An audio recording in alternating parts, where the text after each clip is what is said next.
Next है formulas for annuity.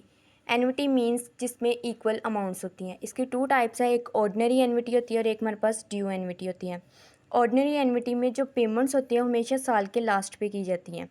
इसके दो फार्मूलाज आते हैं, एक है फ्यूचर वैल्यू एन्युटी और एक present value annuity. Future value annuity यानी इक्वल पेमेंट्स का हमें फ्यूचर में कितना टोटल मिलेगा। इसके लिए हम फार्मूला लगाते हैं PMT multiply by 1+R power n minus 1 divided by R। अगर फॉर एग्ज़ाम्पल अगर $1000 3 सालों तक हर साल इन्वेस्ट किए जाएं तो हमें उसके इसका क्या रिटर्न मिलेगा, तो हमें इसका मिलेगा 3310। इसी तरह प्रेजेंट वैल्यू एन्युटी है, उसके लिए हम फार्मूला लगाते हैं PMT multiply by 1 minus 1+R power n divided by R।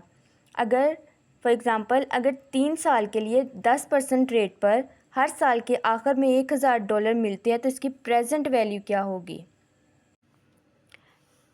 फिर है annuity due. Annuity due means जिसमें पेमेंट्स होती है हमेशा साल के शुरू में की जाती है।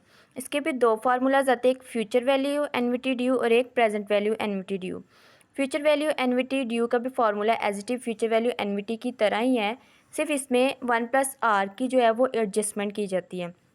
इसका फार्मूला है PMT multiply by 1+R power n minus 1 divided by R multiply by 1+R।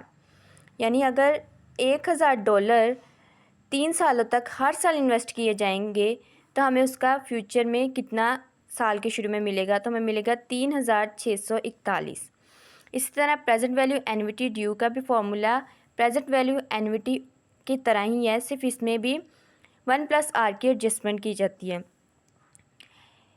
इसका फॉर्मूला है कि PMT bracket multiply by 1+R power n minus 1 bracket R bracket 1+R bracket. इसमें फॉर एग्ज़ाम्पल अगर 3 साल के लिए 10% रेट पर हर साल के शुरू में हमें $1000 मिलते हैं तो हमें इसकी प्रेजेंट वैल्यू क्या होगी। तो इसकी प्रेजेंट वैल्यू कैलकुलेट करेंगे तो हमारे पास आएगी 2739।